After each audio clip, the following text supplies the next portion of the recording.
Hello, I'm Fizzy! And I'm Ycoms. And welcome to the final round of Season 13 in the AOR PC Split 1 League for the FisChris Underdog Squad. We are at Interlagos, the best place you can imagine, ending a Formula 1 season. And there was no video for Kota last time out, unfortunately, because Chris wasn't there and I didn't want to upload it because I was shit. Oh dear, well, let's forget about that race then. Probably we should explain a little bit what the championship position, or, you know, how the championship stacks up before this final race. It is confirmed now that Berg has won the championship indeed by scoring enough points there, Kota, to win it. So I can't, challenge him anymore for the driver championship. And very sadly, we also lost the Constructors' Championship lead, so we will have to outscore Berg and Slick, Mercedes boys, by 10 points today to still claim it. Yeah, that's going to be a tough task, especially considering both of those are in really good form as well. Not ideal, really, situation we're in, but I guess all we can do is jump into the action and try to do our best. So let's go into qualifying. Right, for the final time in Season 13, welcome to the qualifying comparison for the FisChris Underdog Squad. And unfortunately, in the rain, in forward conditions here at Interlagos, breaking down into the Senna S exit out of here is very, very tricky and very, very crucial as well for the rest of the lap. Huge corrections there for both of us. You are even on the curb there on the exit there out of turn 3, and I'm a little bit ahead after the first sector. Yep, you are indeed. You were short shifting so much more than me through there, but that might have benefited you, and there's the reason you're ahead. So it's decent stuff for the lap. Oh my god, you've had a pretty big wiggle there, actually, just going up the hill there. And this time it was you that was on the curb. But I don't think there was any time gained there, as I'm sliding my way into the right-hander now. Both of us taking that in second gear and then throwing it in the long left-hander. Got to be way more patient through here compared to in the dry. Got to modulate the throttle and correct the oversteer, and then the hairpin, very slow speed. You're short shifting like a crazy person still, and then trying to not lose the back end through the long left-hander as we head into the final sector. Yes, which basically only consists of this corner, but the traction out of here is probably one of the trickiest traction zone ever on the calendar. I have to say, really, you can get oversteer even in 6th gear, and but we both managed to do a decent job there, and I think for both of us, not such bad laps. Let's see how we are stacking up on the grid with a 121.5 for me and a 121.9. So basically 3 tenths apart from each other. Yeah, and P3 and P6, I think that was decent, really, and especially considering you were only a tenth and a half of pole as well, and I was less than half a second. So considering we both usually don't like qualifying in the wet, I think we can be pretty happy with that, and especially considering there's still 15 drivers present as well for the final race of the season. So we out qualified the majority of the grid, and Slick down in 9th, Berg in 4th, so both of us ahead of one Mercedes at least. Yeah, that's definitely a very, very good, thing here. Better than I thought, really, in qualifying. But unfortunately, that also means our strategy advantage, or our tyre wear advantage, whatever you want to call it, really, that we planned for this race is now blown out of the window, because everyone can start on whatever tyres they want to, and obviously the one-stop strategy as once again the faster one, medium, hard, medium, whatever you want to start on. So everyone is gonna do that, and basically we can't just out-strategize someone, we just have to do the job on the track. So annoying, just like in Suzuka when you were not there, and it was I had planned an amazing tire wear masterclass to do one stop from the softest tire, and I mean, here we would have qualified on the mediums anyway, but many other people might not have. So yeah, it's annoying. Once again, have the strategy not really in our favour, but either way, decent starting positions. Everyone on the similar stop strategy. So let's see what we can do on the track then as you launch your way off the grid from 3rd position. A little bit of a wheel spin as Berg is actually trying to get up the inside slightly, but at least you have space there to brake a bit later on the outside of Stries. And Berg still alongside, but you're giving him a nice little squeeze there on the exit to shut the door to maintain P3. and no contact by the looks of it so far, at least not around us. And I've actually been mugged though by Fugitaro into turn 1 and now braked way too early into turn 4 there. And to be honest, I think I still had sort of the wet weather brain engaged there, and I started braking like 50 meters earlier than I needed to do. So unfortunately RBK took advantage of that, and it's not been the best start really for me, dropping 2 positions just from being a little bit, just not getting used to the dry again as quickly as I needed to. Yeah, definitely. I mean, this is one of the most trickiest, laps, in the race, really. First lap, then coming from the full wets onto the dry, you're just not used to the amount of grips you have, really, on the track anymore. But worth mentioning, RBK as well as Strees up in front here in P2 are both on the hard tires. And so it's pretty crucial for us, for both of us to, not lose any time behind these drivers. And at the moment, it seems like Ram defended that position pretty beautifully. And also, it's going to be, interesting to see whether we will have Slipstream today, because that has not been the case really in the last couple of races. But let's see how it goes. Let's see, that's always a big uncertainty, isn't it, with this game, as whether you will have Slipstream. Strees maybe has a bit of Slipstream there, challenging Ram for the lead, going up the inside through turn 1 ahead of you, maybe slowing them down a little bit so that you can catch back up after it looked like Strees was pulling away a little bit. But yes, Strees taking the lead on the hard compound tires. I must say that's pretty impressive, actually. He's looking very, very fast here again. But at least you're doing a good job keeping up at the moment and keeping Berg at bay. So I don't think we can really fault you so far, even though it would have been ideal if we are to have any chance really of closing that 10 points. You kind of, there's a bit of pressure on you to win this race, really. Yes, definitely. That was that. Yeah. If none of us would wins this race, it's pretty not impossible, but under normal circumstances, it shouldn't be possible then. So yeah.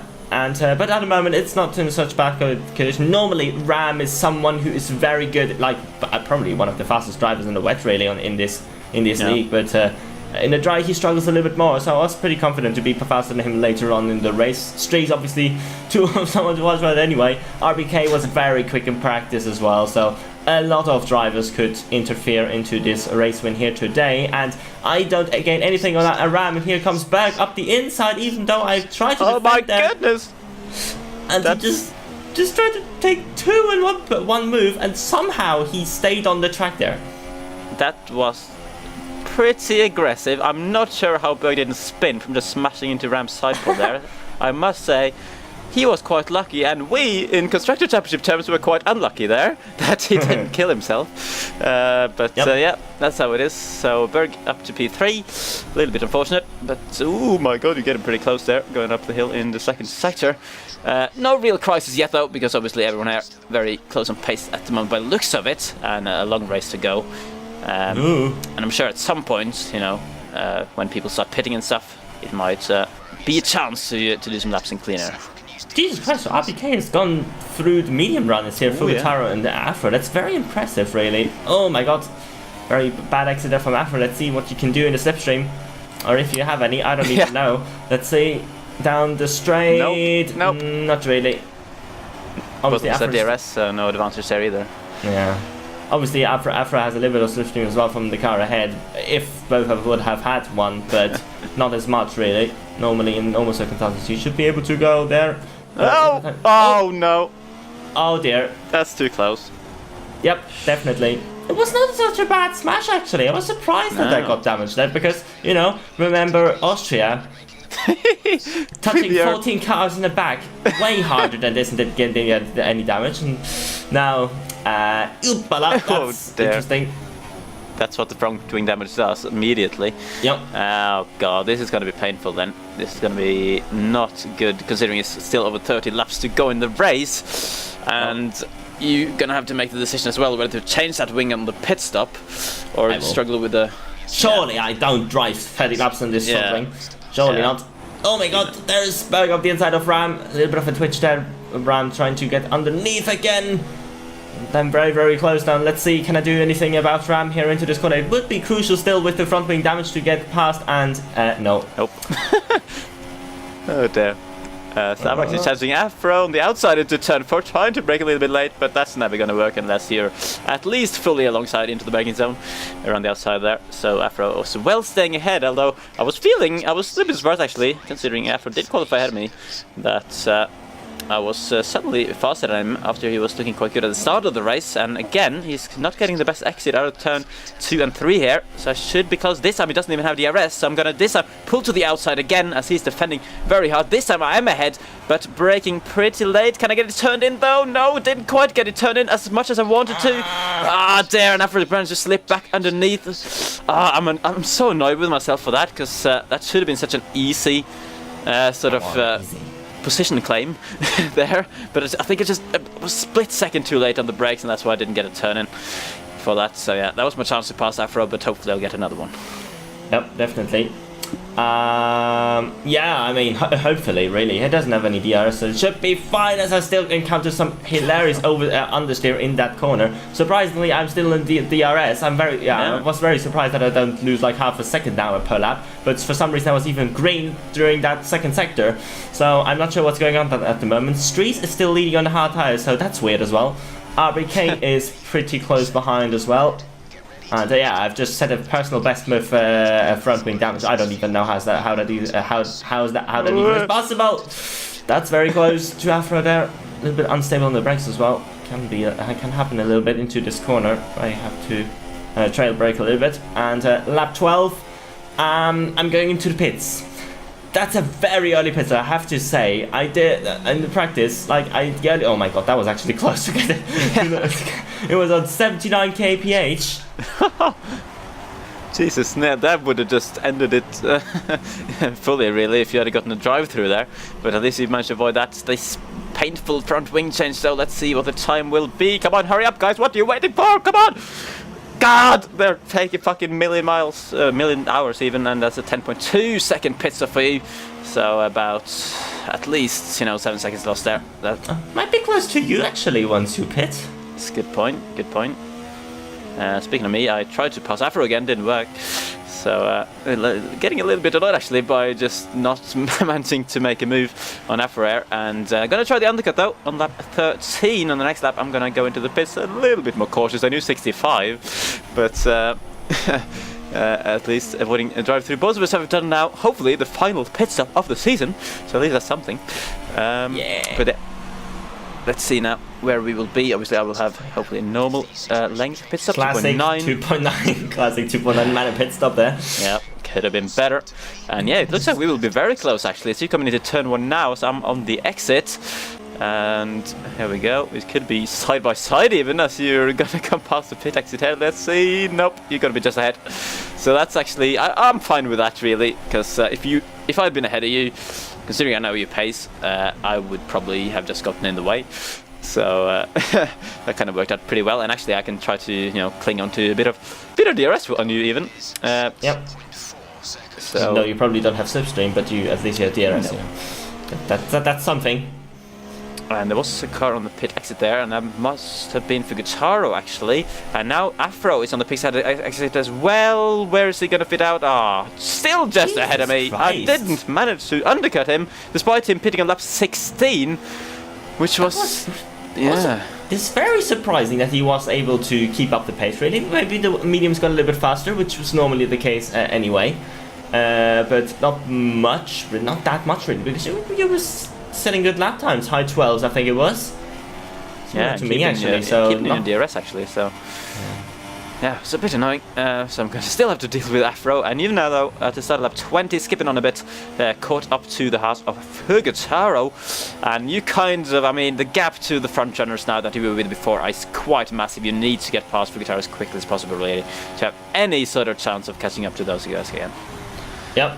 Didn't gain enough though with the DRS even. Oh, a little bit of a twitch there. I can't get the inside line for turn 4. I did one of these moves actually in practice up the inside of turn 6, but that's not possible around the outside really.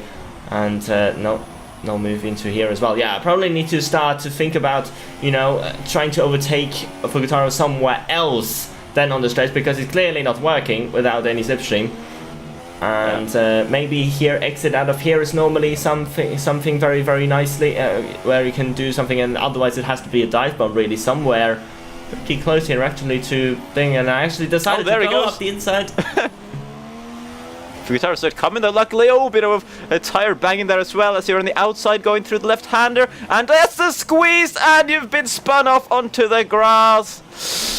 For God's sake, as if it wasn't going unfortunate enough already. FisChris, oh my god. Yeah, I can relate to that. Just no grip on the grass-filled tires. Streets is going to go through. He's had a problem as well then somewhere.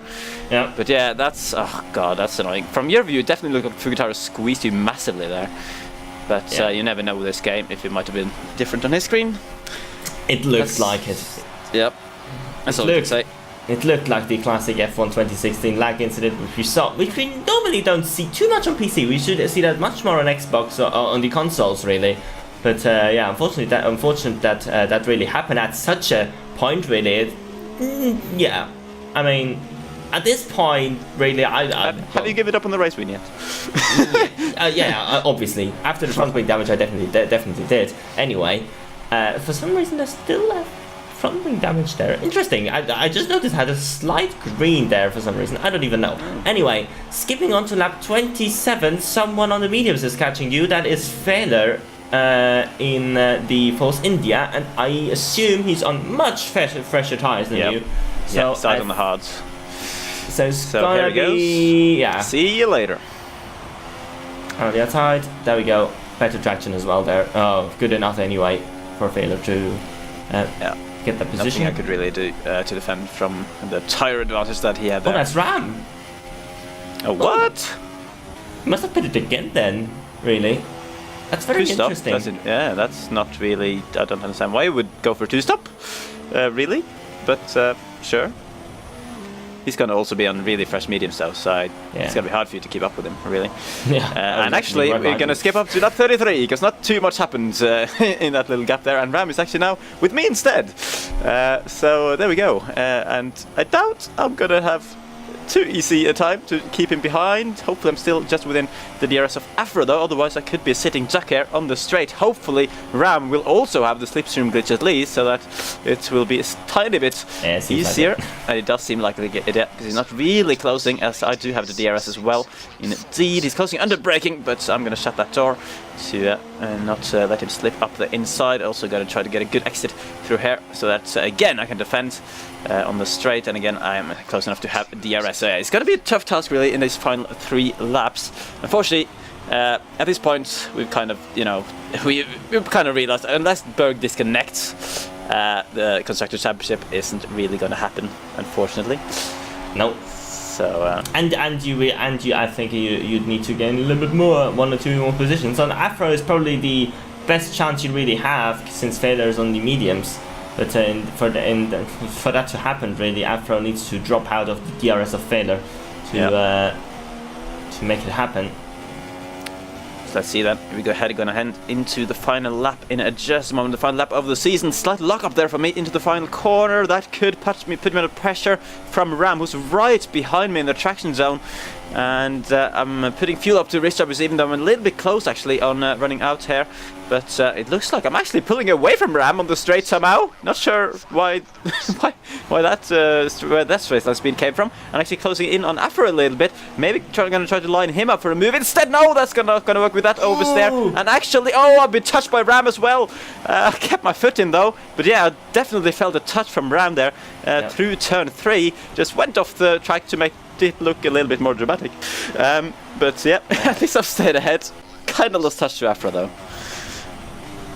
Yeah, I think with that said though, then that's probably gonna be P5 for you. And I just had to glance at your lap times really. I think this is one of the tracks really where you had the best one of the best